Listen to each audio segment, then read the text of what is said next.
자, 오늘 공학기초 수업 하도록 하겠습니다. 일단 내 모기 이런 거 동영상에 남겨놔야 되냐, 그죠?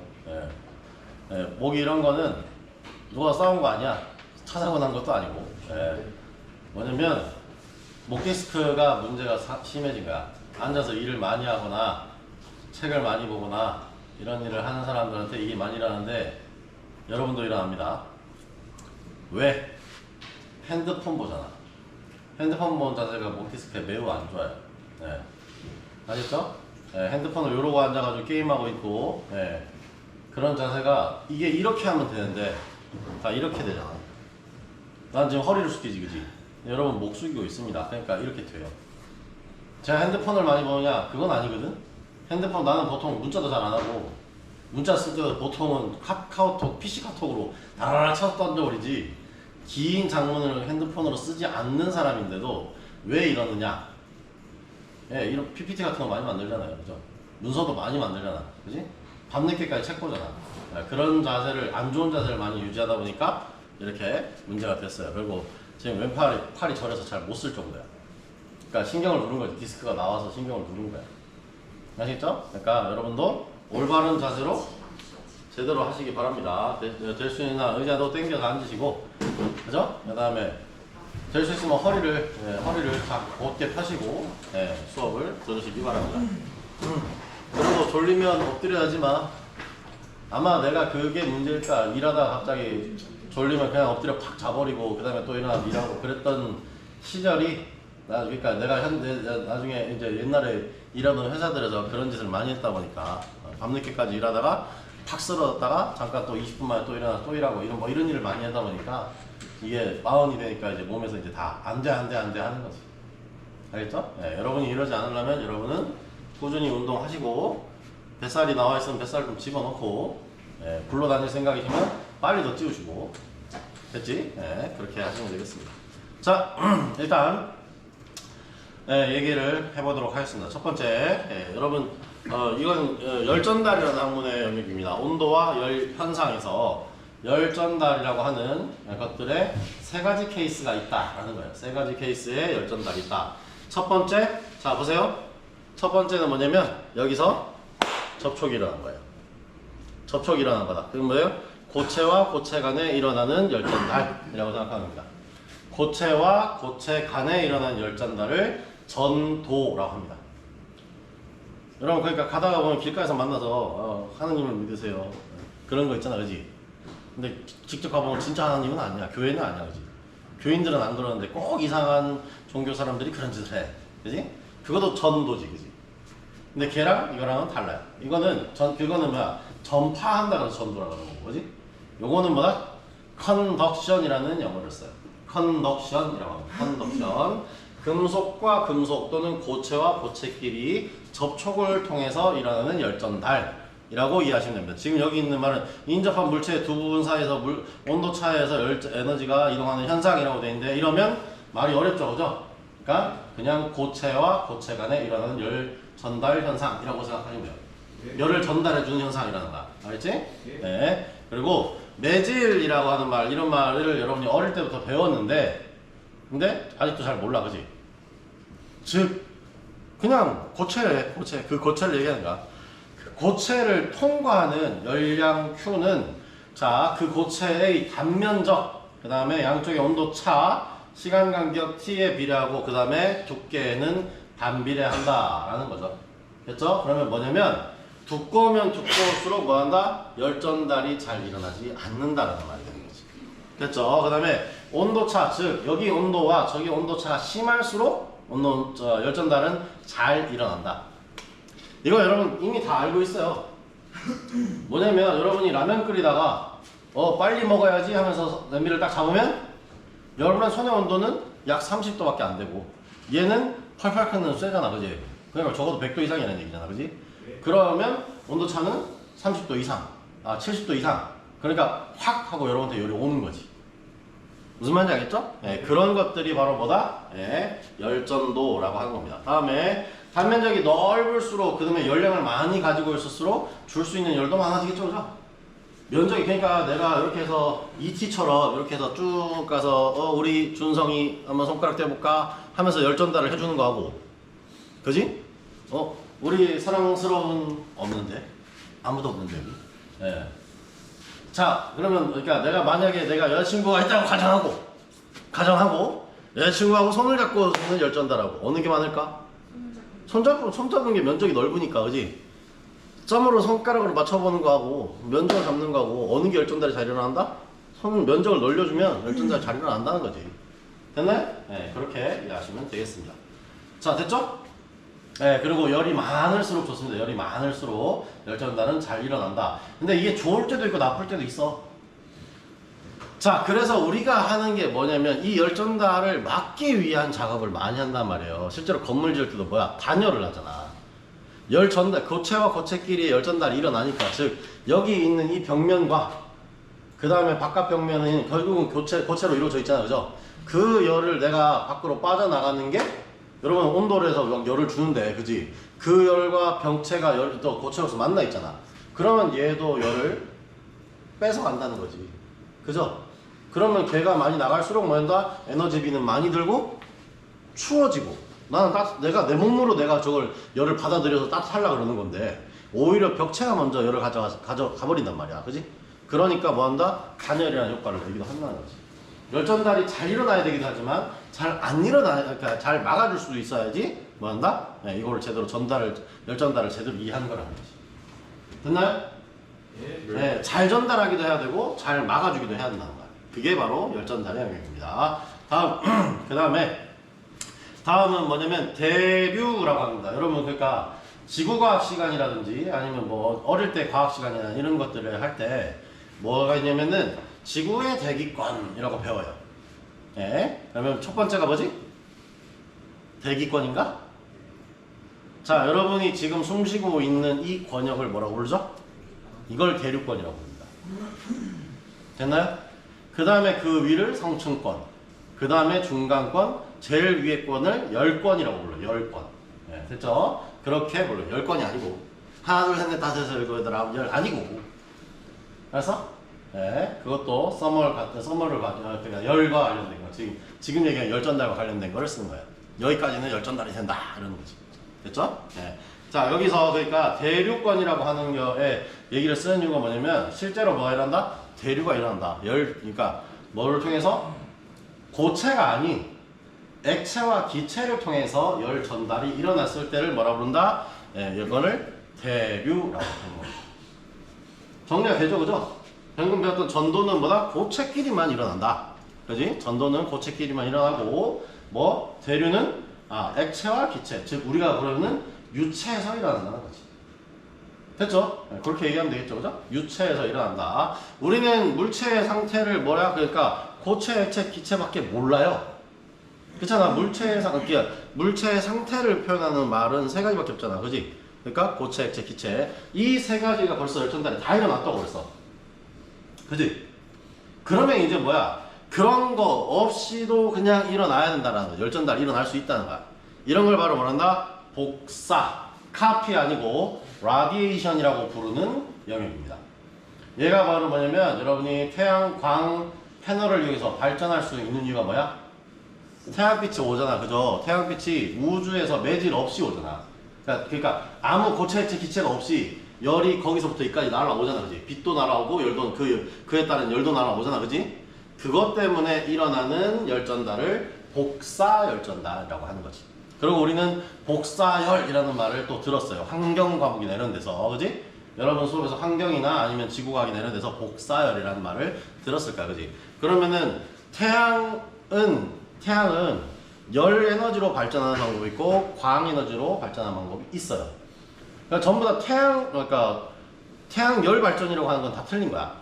태양열 발전은 뭐냐면 반사고를 이용해서 물을 끓이는 거예요. 물을 끓이고 그 끓인 물이 스팀을 만들어 수증기가 만들어져서 걔가 터빈을 돌려서 발전하는 거를 태양열 발전이라고 하는 거고. 됐죠? 지금 우리가 쓰고 있는 것처럼 시꺼먼 패널을 딱 깔아놓고 난 다음에 그 다음에 거기서 전기 에너지로 그냥 바로 직접 뽑아내는 방법을 원래는 태양광이라고 얘기해야 되는 거야. 됐어요? 그럼 두 가지 방법은 서로 다른 거죠, 그죠? 네. 무슨 말인지 알겠죠? 예, 그렇게 서로 차이가 있는 겁니다. 그러니까 그것도 마찬가지로 예, 열전달이 일어나고요. 요거는 스테판 볼츠만 법칙에 의해서 이렇게 표현할 수 있다라고 되어 있는데 요거까지 외우지는 않아도 됩니다. 여러분 요거까지는 기계과 공학기초라고 되어 있긴 한데 기계과 공학기초인데 요거까지 시험 문제 내지는 않는데요. 자, 일반기계 기사를 시험 치실 분들은 외우셔야 됩니다. 전날 일반기계 기사에서는 나옵니다. 일반기계 기사에서는 얘가 나옵니다. 건설기계 설비기사에서도 나옵니다. 그러니까 요거까지 하실 분들만 요거를 외우시면 되겠어요. 왜? 열이 중요한 거, 연력학이 중요한 그런 데서는 이 문제가 나올 수도 있어요. 아, 그러면 용접기사도 나오겠네요? 죄송하지만 용접기사는요, 그 열을 그렇게까지 안 내요. 금속에 전달되는 열이 중요하기 때문에 전도만 나온다. 그러면 제일 위에 있는 수식은 예, 내가 배관을 하든지 뭘 하든지 다 알아야 되겠죠. 에너지 관리에도 이거 알아야 되겠죠, 그죠? 예, 그죠? 에너지 관리는 근데 복사도 알긴 알아야 돼요. 에너지 관리 기사 같은 거 하시려면 스테판 볼츠만 법칙은 외우셔야 돼요. 됐죠? 에너지 관리 산업기사 준비하시는 분들이나 이런 분들은 요 영역을 다 외우셔야 돼요. 됐죠? 그냥 공존행동 하시는 분들도 이 부분 다 외우셔야 돼요. 됐죠? 예, 그렇게 구분이 되잖아, 지금, 그죠? 예. 왜? 내가 자격증 가지고 있으니까 얘기할 수 있지. 다 가지고 있으니까. 그거 할 때 이거 공부했어. 네, 이 얘기예요, 그냥. 무슨 말인지 알겠죠? 네. 됐죠? 네, 그렇게 넘어가면 되겠습니다. 자, 다음. 그렇게 만들어, 열이 전달되는 거 말고, 열을 가지고 우리가 공부할 때 제일 중요한 게 뭐냐? 연력학은 제1, 0법칙, 1법칙, 2법칙, 3법칙이 있어요. 그런데 우리는 이거를 지금 이 책은 연력학 제1법칙부터 얘기하고 있습니다. 이유는 1법칙이 제일 먼저 만들어졌어요. 제일 먼저 만들어졌어요. 그리고 2법칙, 3법칙이 만들어지고 난 다음에 2법칙을 만들고 난 다음에 전력학 제2법칙을 만들고 난 다음에 어래? 안 되겠네? 이게 더 먼저인데? 라고 해서 나중에 찾아낸 법칙을 순서를 바꿔주려고 연력학 제0법칙을 숫자를 넣은 거예요. 무슨 말인지 알겠죠? 그래서 0법칙이 따로 있는 겁니다. 그리고 책들마다 0법칙을 먼저 쓰는 책도 있고 0법칙을 제일 뒤로 보내는 책들도 있고 이렇게 돼 있는 거예요. 그러니까 그걸 헷갈려 할 이유는 없다는 거죠.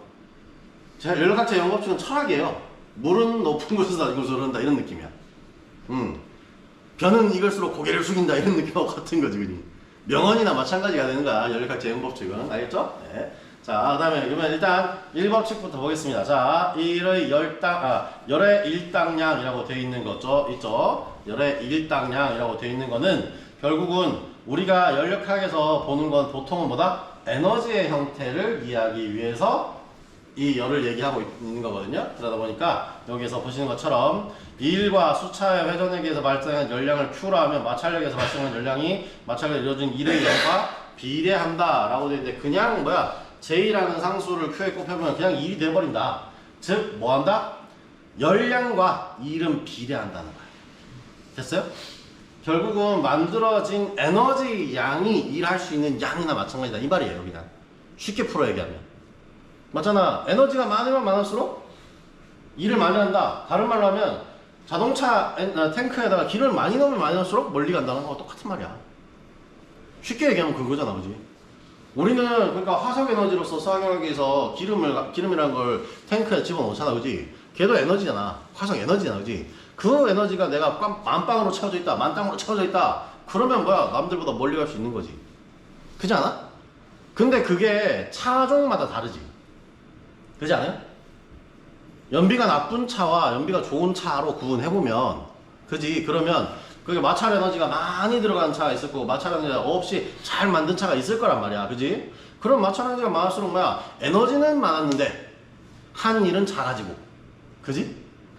연비가 좋은 차는 뭐야? 에너지도 많고 한 일도 많아지고 얘에 비해서 많아지고 이렇잖아. 그지? 그럼 뭐야? 그냥 비례상수 하나만 가지고 에너지에서 바로 뭘로 만들 수도 있고 일로 만들 수도 있고 일이 곧 열이 될 수도 있는 거고. 됐나요? 네, 그렇게 이해하시면 되는 겁니다. 됐어요? 요거는 그냥 이해 영역이야. 외울 게 아니야. 이걸까지 외우는 게 아니야. 됐어요? 네, 다음에 JNN 1의 열당량이라고 하고 열량은 4.186 줄의 1에 해당한다라고 되어 있는데 뭐냐면 여기는 줄 퍼 칼로리 이렇게 되어 있고요. 밑에 보시면 다른 게 있습니다. 이걸 보세요. 여러분이 보시는 거 뭐예요? 이거예요. 이거 1kcal. 여러분 맨날 보시는 그러니까 열량, 그러니까 몸이 그러니까 뭔가 영양소를 섭취했을 때 몇 칼로리를 먹었느냐 라고 하는데 여러분 칼로리가 아니라 킬로칼로리를 보통 먹습니다. 그렇죠? 킬로칼로리를 여러분 몸에 투입하고요. 그 다음에 그게 바로 연결해서 4.186kJ이라는 걸로 환산이 된다는 거야. 그럼 얼마를 외워야 돼? 4.2 정도를 외워두시면 됩니다. 그렇죠? 이게 시험 문제 보통 거의 나오는데 안 나올 경우가 있어요. 안 나올 경우에는 뭐였나? 줄로 변환. 우리 줄로 환산하기 편하잖아. 왜냐면은 킬로그램, 뉴턴, 그지? 킬로그램에서 뉴턴이 되고, 뉴턴에서 다시 줄이 되고, 그 다음에 그 줄이 다시 와트가 되고, 이런 거 제가 지난번에 정리해드렸잖아요. 그죠? 그죠? 기억나시죠? 그죠? 예, 기억 안 나셔도 괜찮아요. 또 해드리면 되니까. 나중에 언젠가 또 할 거야. 그지? 우리 가스기능사 수업할 때도 했어요. 근데 그게 내 책이 아니라 남의 시중교재니까 이런 동영상을 안 찍어 놓은 거지. 그때 똑같이 했어요. 그죠? 예, 그러니까 그런 것들은 필요할 때 언제든지 다시 해드립니다. 그러니까 아 나는 저걸 2번 했는데도 모르네 바보네. 아 교수님 수업을 너무 못하시는 것 같아. 그게 아니고 여러분이 관심이 없는 거야. 알았어요? 여러분이 관심이 없으니까 그게 뭐 그러니까 아직까지 그러니까 머리까지 안 들어가는 거지. 자 어쨌든 이렇게 되고요. 그 다음에 연력학 제1법칙이라고 하는 거는 First Law of Thermodynamics라고 되어 있는 이 부분은 기체가 받은 열량은 기체가 외부에 하는 1W와 외부 에너지의 증가의 합과 같다고 되어 있는데 기체라는 말 빼도 돼요. 그냥 물체가 받는 열량 Q는 물체가 외부에 해주는 1과 내부 에너지 증가량인 델타 U의 합과 같다라고 얘기하면 될 것 같습니다. 됐죠? 자 이게 뭐냐면 내가 열을 막 만들어냈어. 열을 막 만들어내서 열이라는 걸 얘한테 줬어. 그러면 물체 가지고 있는 물체는 이거 그러니까 아까 얘기했던 태양열 발전이라고 합시다. 그러면 태양에서 열을 받아 물이 받아들이잖아. 열량을 받아들이잖아. 그렇지? 그 열량이 만들어진 것만큼 물을 가지고 뭐 한다? 만들어진 터빈 쪽으로 흘러간단 말이에요. 그러면 여기에서 W라고 하는 거는 그 터빈을 통해서 돌려버린 힘이 되는 거야. 힘이나 일이 되는 거야. 무슨 말인지 알겠죠? 얘 뜨거운 스팀이 결국은 빙글빙글 터빈을 돌리는 역할을 한다 이거야. 그런데 그 중에서 그럼 터빈은 그러면은 그 온도를 계속 유지하나? 아니잖아. 스팀이 뜨거우니까 그 뜨거운 스팀 때문에 뭐가 된다? 이 기계도 뜨겁게 데워진다는 거지. 그런 걸 바로 뭐란다? 내부 에너지가 변했다라고 얘기하는 거야. 내가 가지고 있는 에너지가 양이 바뀌었다라고 얘기하는 거지. 됐죠? 우리의 목적은 뭐다? 모든 열이 일이 다 됐으면 좋겠다는 거지. 완벽하게 일로 전환됐으면 좋겠다는 거야. 됐어요? 근데 그게 되냐 안 되냐? 안 되잖아. 모든 세상에서 그런 게 어딨어. 완벽하게 열이 차단된 상태에서 모든 일만 뽑아내는 기계, 이런 기계를 뭐라 그러면은 그러니까 이게 바로 뭐 연구기관이에요. 띠리리리리 아니고 맹구 연구 아니고 영원히 동작하는 기관이 열량만 받으면 계속 일만 만들어지는 거야. 아무 손실 없이. 무슨 말인지 알겠죠? 그런 거는 세상에 없다 이거지. 그러면 뭐 한다? 만들어진 기관도 열을 받고 그 내부에도 에너지를 가지고 있고, 그지? 또는 이런 것들이 액체 자체, 그러니까 이게 스팀 자체가 다시 에너지를 많이 쓰다 보니까 나 안 되겠는데? 물로 변해야지? 하면서 변화시키는 잔열이 갈 수도 있는 거고. 됐어요? 네, 그런 걸 하다 보니까 이 내부 에너지 변화량이 생긴다는 거지. 됐어요? 그런 거를 표현해주는 수식입니다. 그런데 세상은 다 이렇지만도 않죠.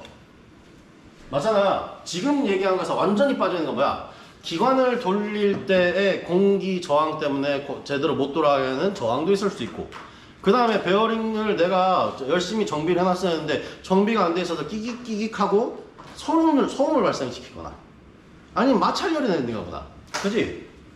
그냥 마찰이 일어나서 열이만 생긴다나 블레이드가 벽면을 긁어가지고 뭐가 홈이 생긴 충격으로 에너지가 사라져버린다던가 이런 게 있을 수 있잖아. 그지? 내 목적은 열이 바로 일이 되길 원하는데 그 목적이 아니게 사용돼 버리는 게 뭐다? 손실이라고 하는 거야. 그래서 연력학 제1법칙은 뭐다? 완벽한 법칙은 아니다. 근데 이건 뭐다? 경향성을 파악하기에는 충분하다. 뭐 손실을 빼고도 계산으로서 어느 정도는 예측이 가능하다는 거지. 그래서 이걸 쓰는 거예요. 여러분이 생각하는 대로 나는 여기서 뭐 긁히고 찢기고 그 다음에 얘가 지금 그러니까 사용하다 보면 베어링도 갈리고 이런 것들 다 포함시켜서 수식을 만들고 싶어 라고 하는 사람들이 많거든요. 세상이 지금 점점 좋아지면서 그런 식으로 얘기하는 사람들이 많아요. 근데 그게 가능하다 불가능하다? 모든 원인을 다 알면 가능해요. 근데 우리는 항상 파악하다 보면 미스테리라는 게 생기거든. 그래서 모든 원인을 파악할 수 없기 때문에 수식이 완벽하게 만들려고 하는 노력 자체가 뭐 된다? 오버가 될 수 있는 거야. 오버가 될 수 있는 거야. 그래서 여러분 뭐 한다? 지금 우리가 사용하고 있는 거 보면 보통 데이터 같은 것들을 받아들여서 분석을 하죠. 그죠? 네, 그게 빅데이터라고 하는 겁니다. 그런 거 해보면요. 결국은 이 수식에서 벗어나지 않아요. 결국은 다 뭐가 더하기 빼기 더하기 빼기 되는데 그냥 메인 팩터, 메인으로 정말 중요한 것들만 뽑아내 보니까 이 수식이 되더라고요. 다시. 됐어요? 네, 그래서 아직도 우리는 연력학체 1법칙을 배우고 있다는 겁니다. 손실이고 뭐고 저거 다 센서를 달 수 있는 모든 걸 다 달아가지고 다 측정해봤어. 에너지가 일이 되는 과정을 전부 다 측정해봤어. 그랬는데도 빅데이터를 만들어서 수식을 보니까 결국은 이 경향성을 따라가더라 이거지. 됐어요? 네, 그렇게 이해하시면 되는 겁니다. 제가 제일 중요한 인자이기 때문에 쟤만 먼저 공부한다 라는 거야. 여러분이 전부 다를 계산하라 그러면 여러분 컴퓨터한테 무조건 져요. 맞잖아. 여러분이 컴퓨터보다 빠르게 계산하지 못합니다. 컴퓨터를 만든 이유 뭐예요? 여러분이 집에 받으려고 만든 게 아니고 내가 저거 하기 귀찮으니까 하라고 시키려고 하는 거야. 맞잖아. 컴퓨터한테 일 시키려고 만들어낸 거란 말이야. 근데 왜 맨날 컴퓨터 AI 얘기만 나오면 아씨 내 일자리가 사라진 소리가 또 하고 있네 이러냐고. 그게 아니에요. AI는 결국 그렇게 하지 못해요. 여러분이 수식을 만들어주고 그와 관련된 센서 데이터를 뭐 측정해서 넣어주고 그 다음에 그것도 전부 다 설치도 해주고 해야만 동작을 한다는 거야. 그러니까 겁내지 말라고. 알겠죠? 네. 그리고 이런 수식을 먼저 알고 있는 사람이 그런 장비를 활용할 수 있다는 겁니다. 됐나요? 아니면 그냥 가서 센서 다는 일만 계속 해야 돼. 베어링 망가져서 베어링 까는 일만 계속 해야 돼. 그게 바로 뭐야? 일반 생산직. 관리직이 되면 이런 수식을 가지고 앉아서 컴퓨터에서 다다다 생산 계획을 짜고 에너지량 이만큼 투입되고 그러면 이게 따라서 우리 손실이 얼마나 나고 이에 따라서 이 원가는 얼마나 될 거고 이런 거 하는 애들이 뭐다? 관리직이 되는 거지. 기계 계열이라고 해서 관리직이 못 될 이유가 없어요. 오히려 경영 계열, 그러니까 그냥 경영이나 경제 배워 온 애들보다 이런 수식을 가지고 만들어내는 이론적으로 베이스를 가지고 있는 게 훨씬 더 예측과 경영성은 더 잘 맞습니다. 됐죠? 무슨 말인지 알겠죠? 네, 그러니까 그런 것들을 그러니까 나는 그런 거 할 사람이 아니야가 아니고 언젠가는 필요할 수 있으니까 이런 책에 그런 내용이 적혀 있다라는 걸 여러분이 알고 계시면 되겠습니다. 그리고 이런 것들은 여기만 있는 게 아니고 다른 책에도 연력학이라는 책에도 잘 적혀 있습니다. 그 연력학 책은 배계하기 좋아요. 제가 지금 목 디스크에 걸려 있지만 연력학 책하고 유체역학 책, 그 다음에 동력학 책, 그 다음에 재료역학 책, 기계요소 설계 책, 진동학 책 이렇게 딱 올려놓으면 목이 아플 정도야. 목침이 안 돼. 이만해. 한 책 한 권이 막 그러니까 손가락 하나 정도 돼요. 두께가. 그런 책들을 보시면서 알 수 있습니다. 지금 제가 설명하는 것들이 글로 다 적혀 있을 뿐이야. 내가 그거 열심히 보다가 뭐가 이래 놓고 책 맨날 책 보면서 이러고 있다가 이래 놓고 그거 보라고 하고 있는 나도 이상하지 그지? 근데 좀 해야 돼. 아는 거하고 모르는 거 다르니까 하셔야 돼. 아시죠? 필요할 때는 언제든지 할 수 있도록 준비를 하셔야 된다는 얘기예요. 그렇죠? 그리고 이런 학문은 잘 사라지지 않습니다. 아니 1800년대부터 지금 배워왔던 이 학문이 안 사라지고 지금 2000년도로 넘어가고 있잖아. 그잖아? 그러면 앞으로도 적어도 1000년 이상은 그냥 가는 학문이 될 수도 있어. 됐죠? 그때까지 완전히 틀렸다는 말이 나오지 않는다. 모든 패러다임을 다 뒤집어 엎지 못하면 그때까지 그런 겁니다. 맞잖아. 옛날에 지동설, 천동설 이거도 맞잖아요. 코페르니쿠스의 지동설 이런 거 얘기했잖아. 그지? 그런 것도 별로 그 전까지만 해도 사람들은 전부 다 태양이 돈다고 생각했다. 태양이 움직이고 땅이 고정돼 있다고 생각했잖아. 그지? 그런 시절을 지나서 여기까지 왔는데 그때는 그러니까 아니다 지구가 돈다 그러면 돌았네 그랬다니까. 저 인간이 돌았네. 지구가 돈다면 네가 돌았지 마 이렇게 그렇게 되는 거지. 됐지? 어쨌든 그런 것들을 얘기하고 있는 겁니다. 자, 계속 해보겠습니다. 1법칙. 그러니까 1법칙의 수식은 Q는 델타 U 플러스 W라고 할 거예요. 델타 U라고 쓴 이유는 내부 에너지 변화량이기 때문에 쓴 겁니다. 됐죠? 넘어가겠습니다.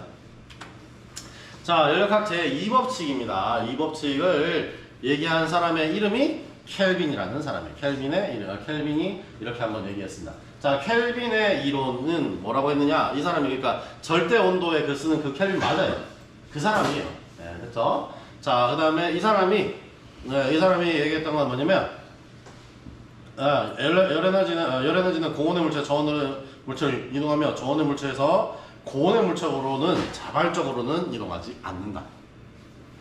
에너지는 눈에 보이지 않는다는 거야. 근데 이 에너지가 높은 데서 낮은 데로 흘러간다라는 거지. 됐죠? 근데 이 그러니까 낮은 온도에 있는 애를 어떻게 좀 더 낮게 하기 위해서 여기 열 에너지를 더 빼내는 데는 그냥은 안 된다. 이렇게 얘기한 거지. 됐어요? 자, 다음 역학적 에너지는 완전히 열로 전할 수 있으나 흡수한 열을 완전히 역학적 에너지로 바꿔주는 영구 열변은 존재할 수 없다라고 얘기했다는 거죠. 지금 내가 얘기했던 거 그게 영구기관, 그죠? 영원히 일하는 기관을 얘기하는 겁니다. 자, 운동 에너지 같은 게 역학적 에너지가 되겠지, 그지? 이 에너지가 완전히 열로 에너지로 전환되는 건 불가능은 아니에요. 불가능은 아니다. 그런데 흡수한 열 자체가 다 운동으로 바뀔 수 있느냐? 그건 안 된다라고 얘기했던 게 켈빈이란다. 일견 들으면 마치 맞는 얘기 같죠? 맞는 얘기 같잖아, 그지? 맞는 얘기 같잖아. 그런데 여기서 틀린 게 있어요. 역학적 에너지가 전부 다 열 에너지로 전환될 수는 없습니다. 없어요. 그건 가능하지 않아. 여러분이 이미 알아. 맞잖아. 여러분 시동 걸 때도 뭐야? 시동을 걸고 자동차를 움직일 때도 뭐야? 소음이 나잖아.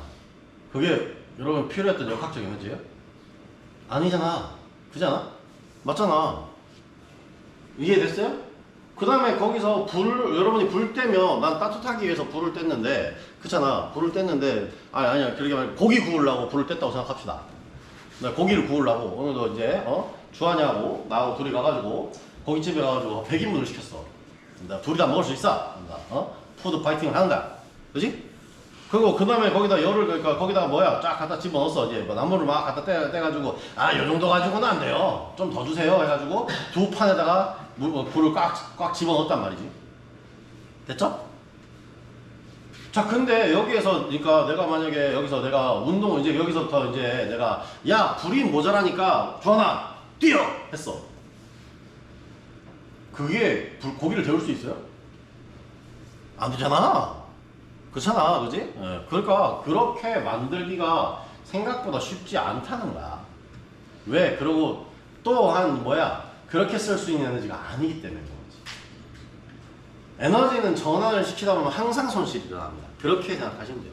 모든 에너지 전환에선 손실이 일어난다 라고 해서 켈빈의 정리에도 어느 정도의 오류는 있다. 그럼에도 불구하고 이렇게 얘기하는 이유는 계산하기 편하니까 이렇게 얘기합니다. 됐죠? 여러분이 지금 이렇게 정리하고 이런 사람들 얘기를 보면 다들 가정을 하는 거예요, 그냥. 계산하기 편하게 만들려고. 이거는 가능한데 저거는 조금은 힘들어. 이런 얘기를 하려고 그러는 거야. 됐지? 네. 자, 다음. 밑에 보시면 루돌프 클라우시스라는 사람인데 이 사람이 적분 이런 거 기억 만들고 이랬던 사람입니다. 네. 이 사람의 클라우시스 적분하고 그 다음에 뉴턴이 만들었던 미분의 개념하고 비슷해서 나중에 계속 뭔 말을 많이 했었어요, 옛날에. 네, 그러니까 이런 것들 보시면 되겠습니다. 일단 그런 것들은 이제 다 외니까 궁금하시면 여러분 직접 찾아보시고. 클라우시스라는 사람이 누구지? 어떤 놈인데, 맞잖아. 내가 지난번에 얘기했지만 우리가 다 죽어서 만약에 천국이 있어서 갔어. 미안하지만 나는 못 만날 거야. 나는 분명히 지옥이 있을 거거든. 그지? 나는 딱 가는 순간 바로 저승사자가 일단 영업하러 오겠지, 그지? 비즈니스적으로 악마계 오시죠. 악마계 계시는 게 가장 우리 지옥에서는 가장 좋은 일일 것 같습니다. 그럼 나를 먼저 영업하러 오겠지, 그지? 응? 그러니까 여러분은 천국에 가 있을 거 아니야, 그지? 근데 지옥에서 내가 클라우시스를 만날지 천국에서 만날지 모르겠지만 어쨌든 몇 사람을 줘야 되지 않을까? 힘들게 하잖아, 우리를. 그잖아. 그러니까 이 사람을 어떻게 할 건지 알려면 이 사람의 생애를 알아야지. 왜 이 땅을 만들었는지 알아야지. 자, 어쨌든 그런 얘기는 이제 나중에 여러분이 직접 찾아보시고, 켈빈이라는 사람이 어떻게 해서 이런 걸 만들어냈는지 클라우시스라는 사람이 어떻게 해서 이런 것들을 고안하게 됐는지, 뉴턴은 도대체 왜 그랬는지 진짜 사과가 떨어져서 머리에 맞아서 미쳐버리는지, 그런 걸 좀 보라고. 그런 걸 보고 생각해보라고. 그러니까 그게 여러분이 궁금함이라고 하는 뭐야? 호기심이 있어야지 공부가 된다는 거야. 궁금한 점이 없으면 공부가 안 돼요, 원래. 됐죠? 네. 다음 넘어가겠습니다. 자, 클라우시스는 뭐라고 했냐? 여러 언어로부터 에너지를 흡수하여 그 에너지를 남김없이 모든 일로 바꾸는 열기를 만드는 것은 불가능하다 라고 했습니다. 그냥 그렇다래요. 네. 그 다음에 모든 순환기관은 외부 영향 없이는 한 물체로부터 그보다 높은 온도의 물체로 열을 이동시킬 수 없다 라고 했습니다. 무슨 말인지 알겠죠? 외부의 이거 똑같은 말이에요. 근데 외부의 영향, 외부에서 뭔가가 더 에너지가 들어오지 않으면 온도가 만약에 그러니까 더 낮은 데서 높은 데로 온도를 넘겨주는 건 불가능하다는 거야. 됐나요? 무슨 말인지 알겠죠? 네.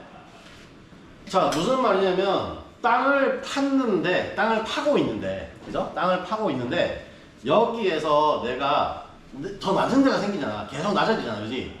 여기서 내가 흙에다가 힘을 안 주면 위로 올라가지 않는다는 거야. 맞잖아. 흙에다 힘을 줘서 위로 던지지 않으면 위로 안 올라가는 거 똑같은 거야. 맞잖아요. 그냥 땅만 계속 파. 그러면 흙이 땅으로 내려갈까? 밑으로 내려갈까? 안 내려가잖아. 그냥 삽질하고 내려놓고, 삽질하고 내려놓고 밖에 안 하는 거잖아. 그렇잖아. 그러면 높이는 같은 거 아니야? 삽질하고 내려놓고, 삽질하고 내려놓고 하면 잘못하면 안에 공기가 들어가지고 땅이 더 높아지지. 그렇지 않을까요? 꽉꽉 다져지지 않는다니까, 그지? 그러니까 그렇게만 되겠지. 근데 그걸 파서 옆으로 치우고 하다가는 어느 순간 밑으로 많이 낮아지면 얘를 던져야 돼. 힘을 더 써야지 이게 안에 있는 흙이 밖으로 빠져나갈 거 아니야. 그죠? 아니면 거기다 엘리베이터를 설치해가지고 여기다가 그러니까 짐을 막 실은 다음에 엘리베이터 쫙 타고 올라가라. 이게 뭐야? 외부 힘이잖아. 그지? 그런 게 있어야만 더 낮게 만들 수 있다는 거지. 열도 마찬가지고 그렇게 더 온도를 더 낮추려면 뭔가 외부에서 들어오는 조작이 있어야 된다라고 이해하시면 되는 거예요. 됐죠? 네, 그렇게 이해하시면 됩니다. 자, 여기까지 하고 재료역학 넘어가겠습니다. 연력학은 딱 여기까지만 하고 넘어가네요. 네, 이거 끝나고 난 다음에 우리 학교에 공학기초 책도 있는데 그 책도 또 좀 볼 겁니다. 이미 한번 봤기 때문에 그냥 빠르게 후루룩 넘어가는 식으로 볼 겁니다. 자, 재료역학 넘어가겠습니다. 자, 다음 하중과 응력이라는 말이 있는데요. 이거 생각보다 중요합니다. 여러분 이런 용어를 들었을 때 이런 말 이해를 해야 돼요. 자, 일단 external force라고 되어 있는 외력이죠. 외력이라는 말은 그냥 내가 아니라 딴 데서 들어온 힘을 외력이라고 하는 거예요. 여기 안에 가지고 있었던 게 아니라 외부에서 온 힘입니다. 자, 기계나 구조물을 구성한 재료의 밖에서 들어온 힘을 다 외력이라고 부릅니다. 자, 뭐냐면 내가 이제 가서 우리 수연이한테 수연아 머리가 너무 내 쪽으로 가까워 저리 좀 떨어져 줄래? 하고 내가 머리를 밀었어. 그럼 뭐예요? 차수연이라는 시스템에서 봤을 때는 내가 뭐였다? 손으로 외력을 가하는 거지. 이해됐어? 내 쪽이랑 머리가 너무 가까우니까 좀 저리 가라고 밀었으면 몸이 시스템이 움직일 거 아니야, 그지? 구조물이 움직이는 거 아니야, 지금. 그지? 네, 그 상황을 뭐라 한다? 외력이 작용했다라고 얘기해요. 수연이가 알아서 목을 꺾어서 알겠습니다 하고 딱 돌리는 건 아이씨 움직이면 안 되는데 이렇게 싹 이렇게 움직이는 거는 뭐야? 외력을 준 게 아니잖아. 자기 기구가 알아서 하는 거잖아, 그지? 근데 다른 시스템에서 뭔가가 오면 그거는 뭐라 한다? 외력. 또는 뭐야? 여기에 혼란스럽게 만드는 막 신호가 들어온다 그러면 이걸 뭐란다? 외란이라고 얘기한다고. 됐어요? 임진왜란 말고요. 그건 외놈들이 온 난이고 외부에서 온 난해한 것들, 이래서 외란이라는 용어도 쓴다고. 외력, 외란이라는 말을 보통 씁니다. 아시죠? 내가 아니라 이 안에서 일어나는 게 아니라 밖에서 뭐가 들어올 때 바깥 외자를 써서 외력, 외란 이런 말을 쓴다는 거죠. 됐어요? 네, 됐죠? 다음 하중, 우리 앞에서 배웠어요.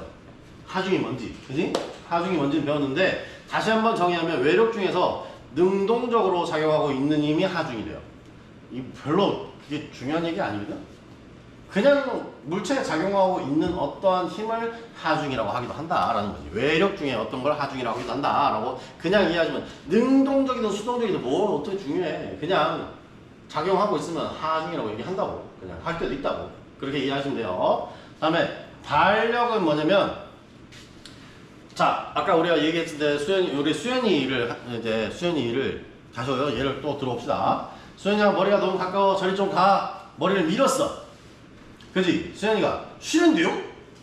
그럼 막 밀어도 돼. 그럼 뭐가 될까? 반항하는 거잖아. 그지? 그때 쓰는 반자가 반대쪽 반자야. 그러니까 우리가 반대합니다, 찬성합니다, 반대합니다 때 쓰는 반자가 또 그 같은 반자야. 즉 뭐다? 내가 밀어준 만큼 물체가, 즉 시스템이 버텨서 다시 똑같이 밀어내는 힘을 반력이라고 얘기한다. 됐어요? 우리가 이런 말 많이 해요. 반발력이라는 거 하는 거. 그런 말을 많이 쓴다고. 근데 이게 제로역학에서는 얘를 반력이라고 그냥 끝냅니다. 됐죠? 됐죠? 네, 그렇게 이해하시면 되겠습니다. 안 어렵죠, 지금? 제가 하는 말에 안 어렵죠? 그죠? 지금 뭐 국어 수업하는 거지. 이게 무슨 제로역학 수업이야. 자, 여러분, 실제로 공학을 공부하는 데 있어서 제일 중요한 게 뭐다? 언어를 이해하냐 못하냐가 중요한 거지, 언어만 이해하고 나면요, 여러분이 이걸 못할 이유가 없어요. 언어만 제대로, 지금 제가 수업하는 것만 제대로 들어놓고 난 다음에 실제로 여러분이 뭐 수학식을 쓴다든가 이런 것들은 여러분이 직접 할 수 있어요. 근데 이 언어가 국어사전에 적혀있는 그냥 언어 읽는다고 해서 여러분이 공부를 잘 하는 거냐고. 이 언어가 무슨 의미인지가 이해가 돼야 되는 건데, 책에 적혀있는 대로 그대로만 읽으면 이해가 안 되니까 설명을 하는 거지. 됐어요?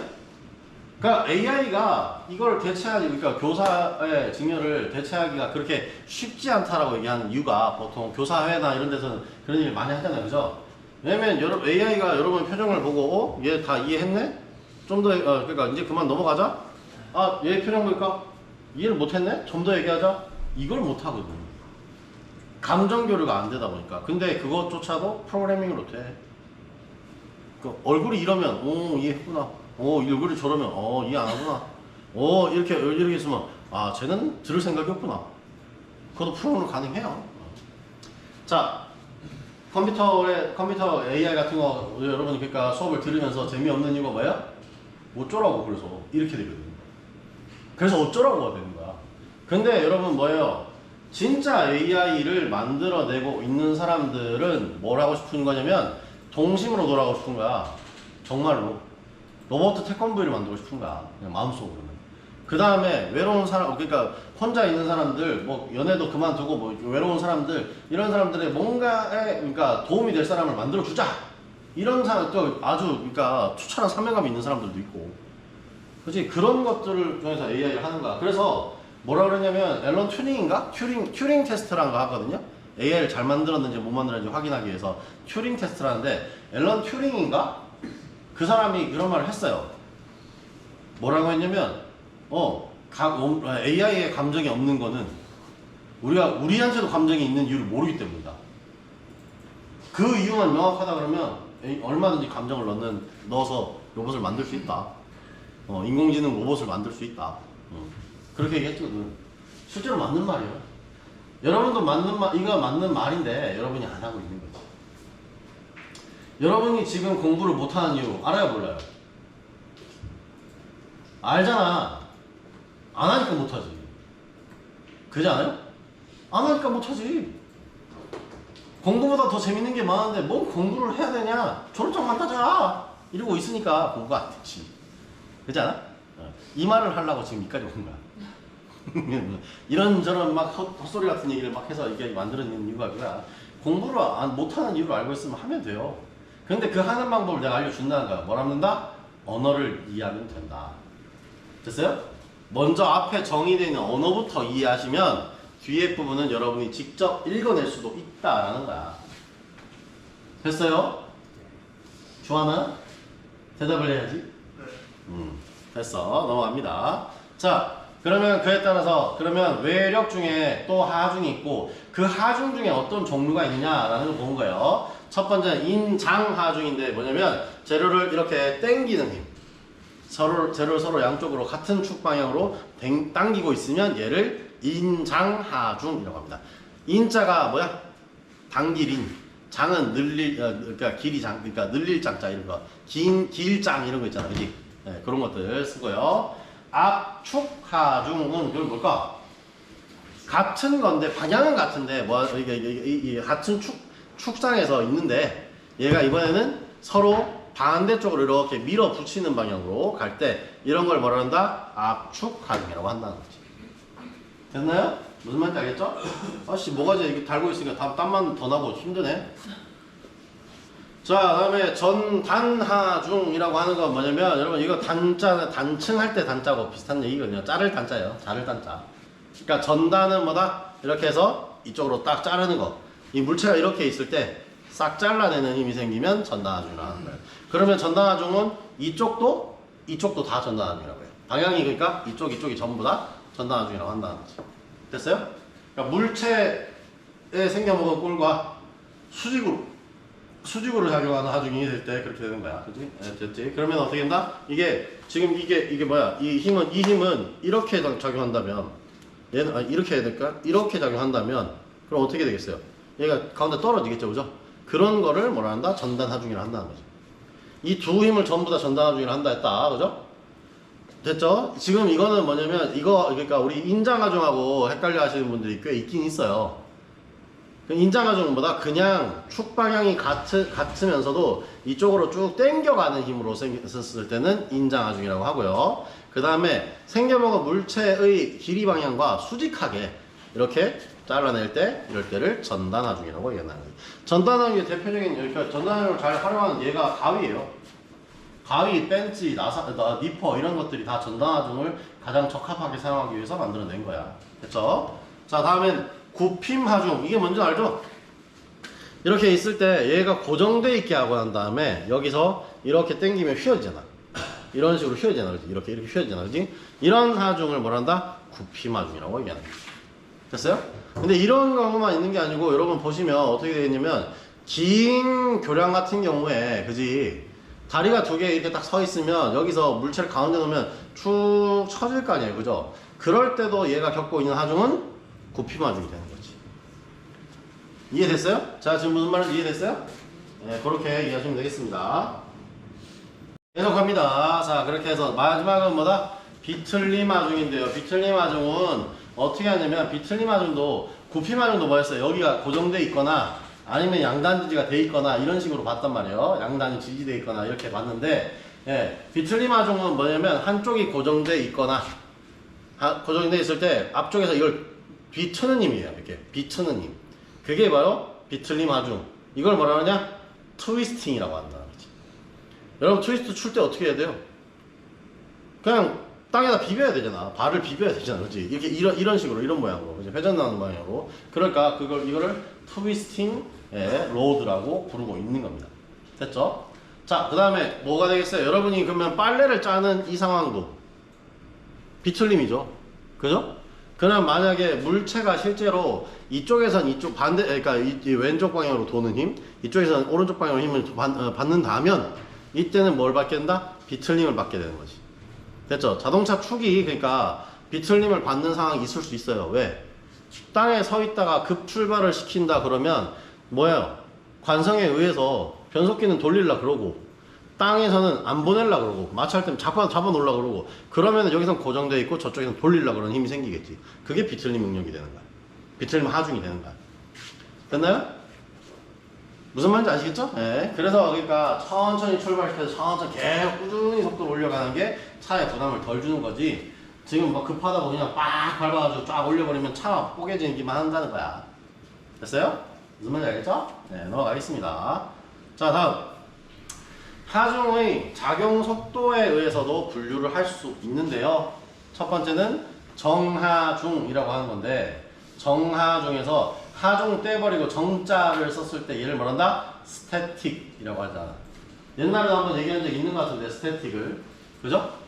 스태틱은 뭐다? 스태틱이나 스테디나 이런 용어로 썼을 때는 시간에 관계없이 일정한 이런 얘기겠어요. 그죠? 정하중은 그래서 뭐라고 하느냐? 여기서 시간에 가해진 하중의 크기가 방향이 시간에 따라 변하지 않거나 또는 매우 느리게 변화해서 정하중 같은 하중을 정하중이라 한다고 했는데 요거는 이거에서 조금 더 얘기를 해줘야 되는 게 뭐냐면 이 정적 상태라고 얘기할 때 우리는 정역학이라는 학문으로 풀어요. 물체가 정지되어 있다고 생각하고 풀어요. 그리고 물체 내의 변형은 없다고 생각하고 풀어요. 됐죠? 그런 게 정역학이고, 그 다음에 동역학이라고 하는 거는 물체가 움직인다. 실제로 하중도 계속 변하고 시간에 따라 뭐가 어떻게 되고 이렇게 될 수 있다고 생각하고 푸는 게 동역학이 되는 거지.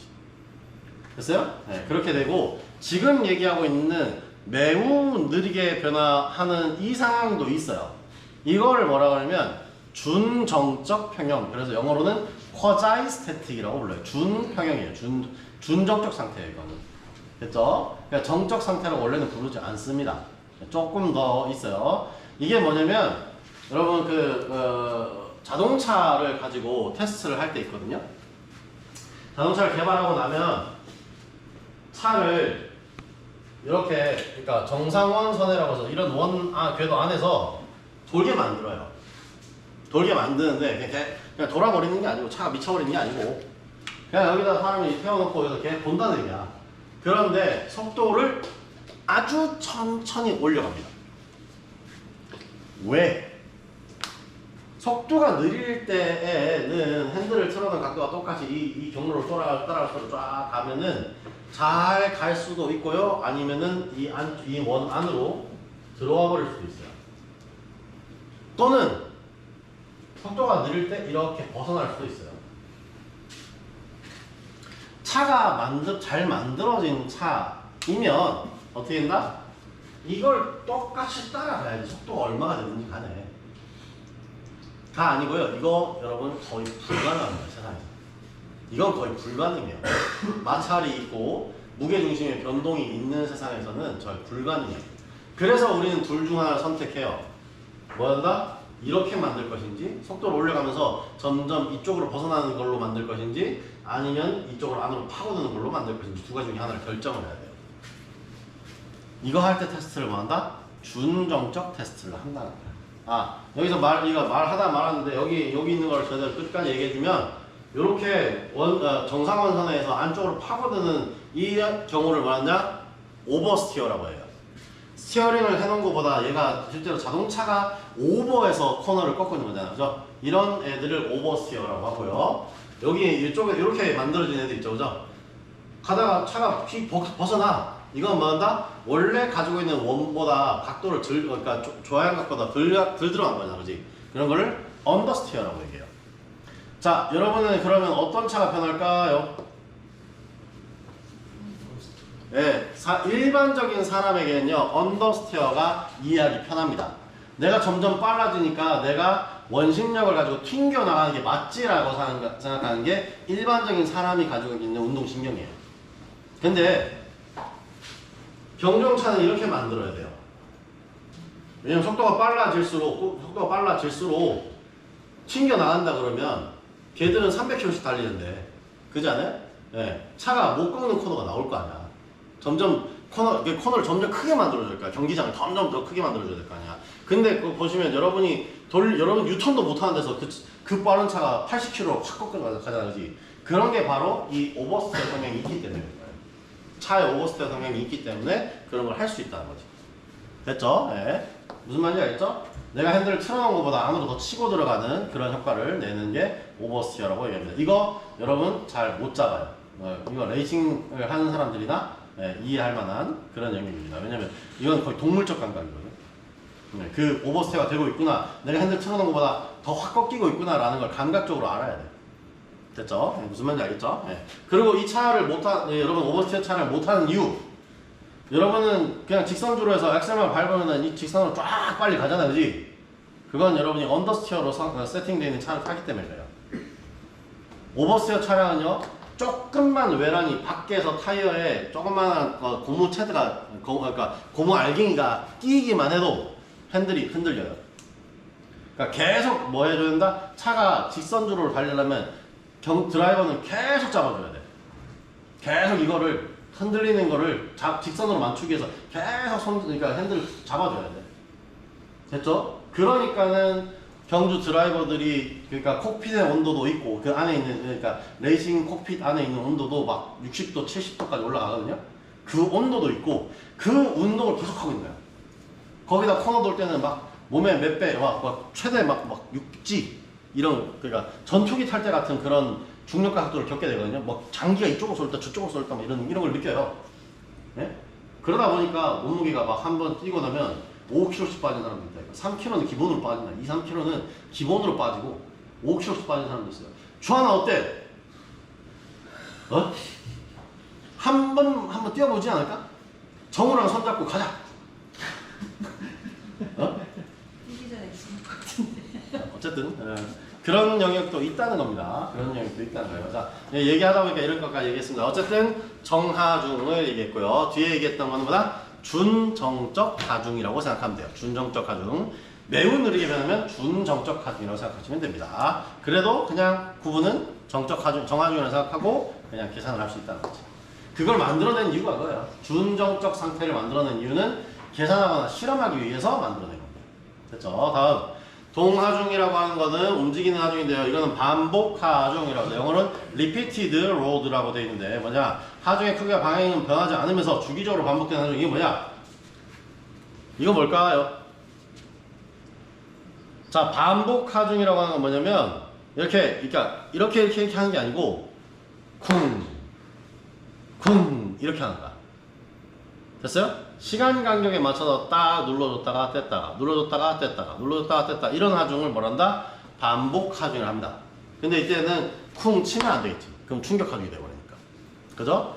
그냥 쭉 눌렸다가 떼졌다가 눌렀다가 떼졌다가 시간 간격이 일정하게 해서 하는 하중을 반복 하중이라고 합니다. 이런 게 뭐가 있을까요 도대체? 이런 상황을 겪고 있는 게 뭘까? 뭐가 그런 게 있을까? 뭐가 있을까요? 시계 안에 태엽들은 다 반복 하중 안에 있는 거야. 초마다 한 번씩 계속 움직이잖아. 그렇잖아. 무슨 말인지 알겠죠? 초마다 한 번씩 계속 자기들 이빨을 딱 물잖아. 그지? 그러니까 반복하는 상태에 있는 거야. 계속 같은 힘으로 들어가잖아. 그지? 배터리 떨어지기 전까지는 계속 같은 힘이잖아. 그지? 이런 걸 반복 하중이라고 얘기할 수 있죠. 교번 하중은 뭐냐면 이번에는 뭔가 하중의 크기와 방향이 변하면서 재료의 인장과 압축이 상호 연속적으로 반복되는 하중을 뭐라 한다? 교번 하중. 교체한다 그러잖아. 사람을 교체한다. 그러니까 방향도 바뀌고 힘도 바뀌니까 바꾼다는 거야. 바꾸면서 하는 하중. 그러니까 뭐야? 울렁울렁 하는 하중이지. 교번 하중. 위아래로 계속 움직이는 하중. 이런 걸 교번 하중이라고 하겠지. 이건 뭐가 있을까? 이 뭐 있을까 이거? 교번 하중을 겪게 되는 경우 뭘까요? 디스코 팡팡 밑에 있는 기어 프레임들은 이거 겪겠지. 계속 이렇게 움직이냐. 푸시푸시 이렇게 움직이니까. 그지 않아요? 됐죠? 네, 그렇게 이해하시면 되고요. 충격 하중은 극히 짧은 시간에 급격하게 작용하기 위해서 뭐야 징으로 그러니까 징 때리고 빵 때리고 앙 할 때 그게 충격 하중이겠지. 그죠? 그 다음에 여러분이 제일 싫어하는 하중이 충격 하중이죠. 왜? 소음이 발생하고. 맞잖아. 여기 지금 3층에서 지금 저 우리 신설하는 학과 만들려고 리모델링 공사하고 있잖아. 그지? 그럼 뭐야 막 안에서 막 드릴로 막 뚫고 막 크래커로 깨고 막 이럴 거 아니야. 그지? 벽체 부순다고 막 크래커 그러니까 당나자장 하는 기계 있잖아. 그 크래커라고 부르거든. 그런 거 가지고 때리면은 뭐야 돼? 충격 하중이 들어가는 거 아니야. 그지? 네, 그런 것들을 여러분이 싫어합니다. 왜? 충격 하중은 다른 애들은요 어느 정도 예상이 돼요. 이러다가 언젠가는 무너진다는 예상이 돼요. 충격 하중은 저러다 깨지겠는데 라는 감정이 먼저 머릿속에 먼저 이게 여러분이 그러니까 가지고 있는 엔지니어링 센서가 공학적 센서가 알아서 저거 위험해라고 판단을 해버린다니까? 그러니까 싫어하는 거지 그 소리를. 됐어요? 네, 다음 이동 하중은 뭐야? 일정 거리를 이동하면서 눌러주는 겁니다. 이건 가다가 한번 딱 때려주고 저기서 한번 딱 때려주고 한번 딱 때려주고 이건 뭘까요? 이동하면서 꽝꽝꽝꽝 찍어주는 게 뭐 있을까? 뭐 어쩐 거 있을 수도 있겠지 뭐. 뭘까 이거? 뭘까 이게? 이런 게 뭘까? 찾아와. 예시를 찾아와. 이동하중의 예시 찾아오세요. 아 요즘 AI가 있어가지고 너무 그러니까 검색하면 바로 나와버리던데. 어쨌든 여러분 찾아보세요. 자, 지금 하라는 게 아니고 여러분 찾아보시라고 그냥. 많이 나오는 건 아니니까 찾아보시고. 다음 하중의 상태, 분포 상태에 따라서 뭐가 있다? 집중 하중에서 한 점에 다 모이는 힘이 있어요. 한 점에 다 모여있는 힘을 집중 하중이라고 하는 거고, 거의 모두 다 분포 하중이죠. 면적이 있으면 고르게 분포했으니까 균일 분포 하중. 그 다음에 고르게 분포하지 않고 있는 하중을 불균일 분포 하중이라고 얘기합니다. 됐죠? 근데 보통은 우리가 계산하기 위해서 여러분들에게 문제 내주는 거는 보통 뭐다? 균일 분포 하중의 영역이 많습니다. 아니 불균일도 거의 다 뭐야? 삼각형의 법칙에 의해서 뭐 비스듬하게 이제 준다든지 계산이 가능하도록 보통 줍니다. 그리고 그렇게 해서 주면 이런 것들은 균일 분포 하중은 어떻게 한다? 여기에 보통은 뭐라고 하냐면 120 N/m 라고 나와요. 그러면 여기서부터 이까지의 면적을 그러니까 길이를 딱 구한 다음에 계산한 다음에 곱해줘 버리면 바로 600 N 이렇게 바뀐다고. 됐어요? 네, 거리가 5m면 600 N 이렇게 바뀌는 거야. 그럼 뭐야? 그거의 가운데에 정확하게 작용할 것이다 라고 우리는 그렇게 만들어 주는 거지. 됐죠? 그 다음에 여기다 만약에 이게 삼각형이었다라고 하면 그러면 뭐 한다? 이쪽의 면적이 더 넓죠, 그죠? 그러니까 보통 그 삼각형의 뭐 어디 그러니까 뭐지? 그러니까 이 면적의 중심점을 찾아서 거기를 지나가서 여기 여기에 그러니까 힘이 주어지는 거하고 똑같다라고 만들어내는 거지. 그래서 여러분 그래서 뭘 배웠다? 도심이 있고 무게 중심을 배웠어요. 삼각형의 도심과 무게 중심을 따로 배우는 거야. 됐어요? 이해됐죠? 그렇게 그러니까 뭐 해야 되냐? 무게 중심점을 찾아서 힘의 선을 그어야 되겠지. 거기가 힘 포인트가 된다는 거야. 그럼 어떻게 한다? 얘가 만약 삼각형이 있으면 요만큼 삼각형이 있다는 얘기야, 이렇게. 그죠? 그럼 밑에 거는 계산하고 위에 삼각형을 계산해서 여기 도심을 통과하게 한 다음에 여기 두 개를 다 더해서 그 위치에 힘이 있어요 라고 얘기해줘야 된다는 거지. 됐나요? 네, 그렇게 하시는 게 여러분이 해야 할 일입니다. 근데 이 문제 이렇게까지는 안 냅니다. 여러분 국가자격 시험에서는 제가 지금 얘기하는 거는 그러니까 엄청나게 어렵게 푸는 재료역학적 문제고 이걸 이렇게 그러니까 여기 삼각형 만들어 푸는 거는 재료역학적 문제를 그렇게 풀 수 있고 여기서 이런 것들을 많이 낸다는 거야. 여러분 국가자격 시험에는 이런 걸 많이 냅니다. 그러니까 두 개 다 준비를 하셔야 된다는 거죠. 자, 다음 응력입니다. 응력. 자, 여기서 여러분이 그러니까 대기업을 가고 싶은 사람들은 필히 알아야 되는 게 있습니다. 우리가 앞에서 배웠던 것 중에서 제일 첫 번째 배웠던 게 아마 힘과 압력 같은 걸 배웠을 거예요. 그죠? 그리고 응력을 이제 또 배웁니다. 자, 그러면 여러분 대기업 면접 질문에서 참 20년 전에도 했던 질문이고 지금도 한 질문인데 압력과 응력의 차이를 설명하시오라는 문제가 있어요. 압력과 응력의 차이. 자, 그러면 이제 해보겠습니다. 자, 그러면 밑에 수식을 보면 응력 시그마는 A분의 W라고 돼 있어요. 그리고 뭐랬다? 뉴턴 퍼 미터의 제곱으로 돼 있어. 그리고 또 뭐가 있다? 파스칼로 나왔어. 똑같지 않나? 똑같지 않냐고. 자, 다시 한번 해볼게요. 우리가 처음에 배웠던 압력으로 돌아가보겠습니다. 자, P 이꼴 A분의 F 이고 지금 여기 있는 수식 그대로 옮겨 쓴다 그러면 시그마 이꼴 A분의 W 잖아. 그죠? 근데 우리가 그때 이거 얘기하면서 뭐였다? W는 mg 했잖아. 그죠? 얘도 가속도잖아. 얘도 가속도잖아. 그지? 얘는 질량이고. 그죠? 그러면 킬로그램 곱하기 미터 퍼 세컨드의 제곱. 얘도 가속도 여기 뭐야 이거 여기도 마찬가지로 뉴턴 F는 MA잖아. 그지? 그래서 킬로그램 곱하기 미터 퍼 세컨드의 제곱 똑같다고. 뭐가 다르냐는 거야. 그러니까 단위는 같은데 단위도 같고 계산하는 방법도 같아. 뭐가 다르냐 이거야. 뭘까요? 어떻게 대답해야지 제대로 대답한 걸까요? 현우야? 되게 망갈 거야? 예라고 대답하는가 엄마. 그런 질문을 나온다 그러면 전 되게 망가요. 하든가. 어? 하늘아. 예. 어떻게 해야 될까 이거? 교수님 저한테는 그 질문이 안 올 겁니다. 저를 겁주지 마세요. 이렇게 할까?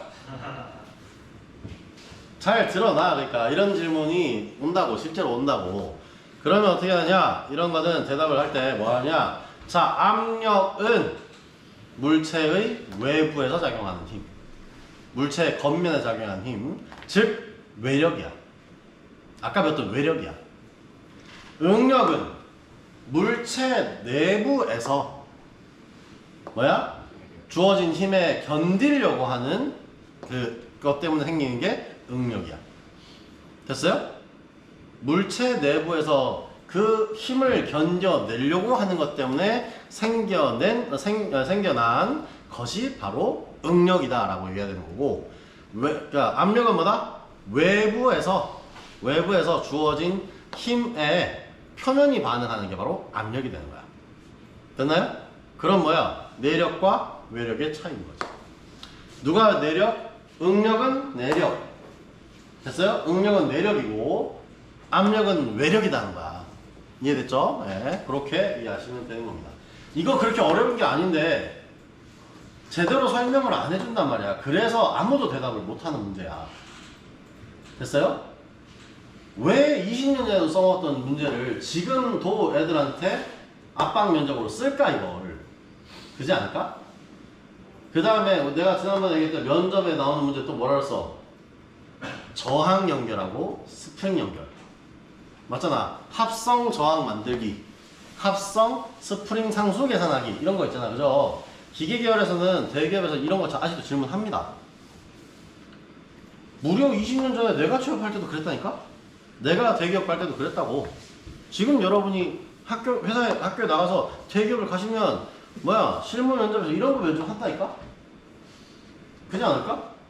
한다고. 그 다음에 뭐야? 아, 설교전에 대해서 그러면 본인이 지금 땄던 설교전 기사하고 지금 현재 여러분이 그러니까 우리 회사에서 하는 일하고 뭔 연관성이 있어요? 이런 질문을 하는 거지. 됐어?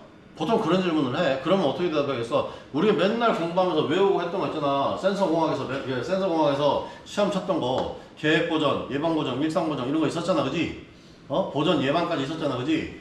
그러면 내가 뭐야? 나는 그런 것들을 배워와서 실제로 회사에서 우리 회사는 이런 일을 하니까 설비를 예방보전하고 결과적으로 마지막에는 보전 예방할 수 있도록 하는 게 제가 해야 될 일이기 때문에 설비는 기사와 지금 해야 되는 업무가 맞다고 생각합니다. 이렇게 대답을 해야 된다고 그러지. 그런 대답을 왜 준비를 못하냐는 거야. 무슨 말인지 아시겠어요? 네, 그렇게 이해하고 계시면 되겠습니다. 자, 그래서 얘도 마찬가지로 여기서 응력은 전단 응력, 즉 뭐야? 잘라내려고 하는 데서 버티려고 하는 힘의 응력이 있을 거고, 당겼을 때에 그 내부에서 안 당겨지려고 버티는 힘, 인장 응력이 있을 거고, 그 다음에 누르면 아니 누르지 마 하고 이렇게 벌리고 있는 압축 응력이 있을 거고, 그죠? 그 다음에 뭐야? 내가 굽히려고 그러는데 굽히지 마, 똑바로 펴져 있어, 이렇게 하려는 굽힘 응력이 있을 거고, 다음에 뭐야? 비틀려고 그러는데 비트는 거 싫어요, 제발 좀 들이꼬지 마세요, 똑바로 펴면 안 돼? 이렇게 하는 비틀림 능력이 있다는 거지. 됐어요? 잠깐만 끊어보. 자, 조금만 더 하면 돼요. 조금만 더 하면 돼요. 자, 그래서 이제 수직 응력으로 보면요, 수직 응력은 두 가지 종류가 있겠죠? 축상에서 존재하는 힘이거든. 이게 수직 응력이라고 하거든. 같은 축상에서 존재하는 힘, 뭐다? 인장 그리고 압축, 이 두 힘만 얘기하는 걸 수직 응력이라고 얘기하는 거예요. 이제 됐죠? 인장 하중을 줬을 때에 물체 내부에 생기는 저항력, 인장 응력이잖아. 그지? 그 다음에 뭐야? 그 다음에 내가 이걸 뭐야? 압축 하중을 줬을 때 물체 내부에서 견디려고 하는 힘이 뭐다? 압축 응력이 되겠지. 그지? 그 두 가지가 뭐다? 같은 물체의 축상에서 같은 방향으로만 존재하는 힘들이잖아. 그지? 요런 애들을 가지고 뭐였다? 수직 응력이라고 얘기했다라는 거야. 자, 그러면 결과 수식은 같아요. 달라지지 않아요. 그냥 여기다 뭐였다?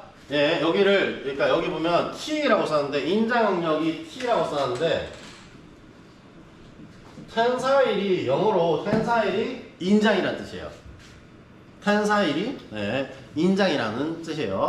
자, 그러면 그러니까 압축은 컴프레스예요.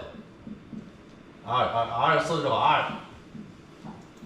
근데 이거 이렇게 하면은 압축이라는 건 명사밖에 안 되잖아. 그래서 압축하는 거의라고 해서 compressive 스트레스라고 얘기하는 게 바로 뭐다? 압축 응력이거든. 그래서 그 앞에 있는 머리 글자만 떼서 TC 쓴 거야. 됐어요? 그래서 시그마 여기 어떻게 있다? 여기 하첨자로 여기다가 시그마 써놓고 T 쓰면 아 인장 응력. 시그마 써놓고 여기다가 C 쓰면 아 얘는 컴프레시브 압축 응력. 그 다음에 나중에는 뭐더 배우냐면 시그마 A 하고 해서 allowance라고 해서 허용 응력 이런 거 배웁니다. 그러니까 재료에서 허용되고 있는 응력이 얼마냐 이런 것까지 배웁니다. 그러니까 요 아래에다가 쓰는 걸 뭐라 한다? 하첨자라고 하는 거 아니에요. 하첨자. 첨자가 첨자라고 쓰잖아. 첨자. 첨가된 글자란다. 그지? 근데 아래에 첨가되면 하첨자. 그지? 위에 첨가되면 위첨자라고 해요. 우리나라에서는. 위첨자라고 해요. 네. 아래 첨자, 위첨자 이렇게 얘기하죠. 보통. 근데 하첨자는 쉽게 아래 첨자는 또 두 글자니까 한 글자로 줄여서 하첨자라고 부르고 위첨자는 그냥 뭐야 한 글자니까 위첨자라고 하고 상첨자라고 안 해요. 네. 됐죠? 네. 무슨 말인지 알겠죠? 네. 그렇게 하면 되겠습니다.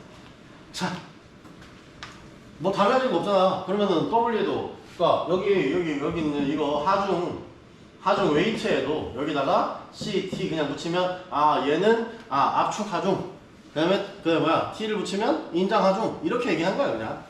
됐어요? 그리고 이거 써놨다고 해서 여러분 이거 써놨다고 그냥 여러분이 인장이라고 알아먹어야 되는 건 아니에요. 이해됐죠? 그냥 이렇게 우리가 많이 쓴다는 것 뿐이지 이거 시그마 T 써놨다고 해서 무조건 뭐 인장 하중이냐? 아니에요. 그건 약속일 뿐이에요. 아시겠죠? 시험 문제 이거 하나 써놓고 한 다음에 계산하라 그러면 그 문제 잘못 낸 거야. 무슨 말인지 알죠? 네. 차라리 그냥 이럴 때 뭐야? 압축하중 얼마가 작용하고 있습니다. 이렇게 문제를 내야 되는 거지. 한글로. 문제를 낼 때는 그렇게 냅니다. 아시겠죠? 그럼 여러분 머릿속에 뭐만 들어오는다? 아, A분의 F 또는 A분의 W 이 순위가 머릿속에 들어오면 그냥 다 돼버리는 거지. 됐어요? 보통 그럼 뭐야? 이거를 A를 계산하라고 했지. 단면적 계산하는 거 어릴 때 했으니까 사각단면이냐 아니면 원형단면이냐 이런 것들 때문에 계산까지 나오겠지, 그지? 마지막으로 이제 오늘 봐야 될 거는 전단 응력인데요. 전단 하중으로 재료의 단면과 동일한 방향으로 발생되는 내력이라고 되어 있는데, 그러니까 이거 이 볼트를 자르는 방향으로 작용하는 힘 자체가 전단 응력이라는 거예요. 무슨 말인지 이해됐나요? 네, 그러니까 그런 것들은 어떻게 하느냐? 결과적으로 또 똑같습니다. 뭐가 바뀌어요? 앞에 머리 글자가 바뀝니다. 앞에 머리 글자. 자, 요거는 여러분 시그마도 쓰는 거 지금 제가 여러 번 했죠, 그죠? 여러 번 했잖아요, 그죠? 이거 여러분도 이거를 그냥 T로 쓰는 게 아니고요. 뭐냐면 이게 그리스어 철자법인데 이렇게 해서 여기서 일단 이렇게 그린 다음에 이렇게 돌아오는 거예요, 이렇게 쓰는 거예요. 됐나요? 무슨 말인지 알겠죠? 그러니까 그냥 평행하게 이렇게 가고 이렇게 돌아오는 거예요. T 쓰는 것처럼 이렇게가 아니에요. 아시겠죠? 네, 그렇게 쓰는 게 이게 바로 뭐다? 이게 바로 타우입니다. 네, 읽을 때는 타우라고 발음합니다. 타우. 여러분 이게 현대자동차 엔진명 있잖아. 알파, 베타, 감마 엔진 있잖아. 지금 이거 타우 엔진 있잖아. 3.8L짜리 타우 엔진 있잖아. 그때도 타우가 이거예요. 그리스어로 보통 얘기하는 거야. 됐죠? 네, 타우라고 하는 겁니다. 됐죠? 얘가 바로 뭐다? 전단 응력을 표시할 때 가장 많이 사용하는 기호입니다. 무조건 얘를 써야 되는 건 아니에요, 또. 아시죠? 그러니까 미국식 어떤 책에서는요, 얘를 그냥 이렇게 해놓고 S라고 쓰는 애도 있어요. 슈어링이라고. 그러니까 이거는 전단 응력이라고, 응력을 전부 다 시그마로 써놓고 S로 쓰는 게 있어요. 자, 이건 뭐다? 그냥 약속이다. 외울 게 아니다. 그 다음에 수식 한번 보세요. 뭐예요? A분의 W 똑같죠? 뭐가 다를 게 있어? 아무것도 다를 게 없잖아. 그래서 타고 이꼴 A분의 W 이렇게 똑같습니다. 그러니까 이거를 겁내지 말고 그냥 응력은 전부 다 단면적으로 나눠버리면 된다. 뭐를? 힘을. 이렇게 하면 되는 거예요. 힘 자체를 단면적으로 나눠버리면 그냥 나온다. 자, 근데 이 시험 문제를 여러분 국가자격 시험에서는 엄청 좋아한다는 거야, 이거를. 왜? 수식은 하는데 계산은 2번 해야 되지. 맞잖아. 직경 4mm짜리의 철근에 전단력 얼마가 작용하고 있습니다. 이때의 힘을 구하시오. 이렇게 되는 거야. 됐죠? 아니면 여기에서 자 직경 10mm짜리 기둥에 힘이 얼마 작용하고 있습니다. 이때의 응력은 얼마입니까? 이렇게 계산하거든. 그럼 뭘 해야 돼요? 단면적을 전부 다 뭐야? 도형의 넓이 구하는 방법으로 구해야 되겠지, 그지? 무슨 말인지 알겠지? 그러고 난 다음에 힘으로 다시 나눠야 되잖아, 그지? 그 다음에 단위까지 볼 수 있다고. 메가파스칼을 알고 있느냐, 파스칼을 알고 있느냐, 이것까지 낼 수 있기 때문에 한 문제를 가지고 3개의 영역을 평가할 수 있거든. 그래서 많이 내는 거야. 이해됐어요? 네, 그러니까 수식이 간단하니까 이런 것들은 당연히 뭐였나? 시험장에 갈 때는 이건 당연히 머릿속에 가지고 가야지. 이해되셨어요? 네, 이런 거는 나오면 땡큐하고 풀어야 되는 겁니다. 계산이 두 단계, 세 단계 갈 수 있지만 어쨌든 땡큐의 영역이야, 이건. 이건 점수 맞추라고 주는 문제인 거지. 됐어요? 네, 검정형 준비하고 계시는 분들한테 제가 지금 이렇게 얘기하는 겁니다. 혹시라도 과정평가형에도 이 문제 나올 수 있어요. 과정평가형에도 이 문제 낼 수 있어요. 아시겠죠? 이해됐죠? 네, 그렇게 이해하고 계시면 되겠습니다. 이 문제는 얼마든지, 왜냐면 우리가 압력 스위치나 이런 것들을 쓸 때 압력을 제대로 어떻게 계산하는지 모르면 못하잖아, 그죠? 그래서 이거를 하는 방법까지 문제 내주거나 합니다. 됐어요? 네, 그러니까 이런 것들은 한번 잘 이해하실 수 있도록 하시면 좋겠습니다. 됐죠? 네, 그렇게 하겠습니다. 오늘 여기까지만 촬영하겠습니다.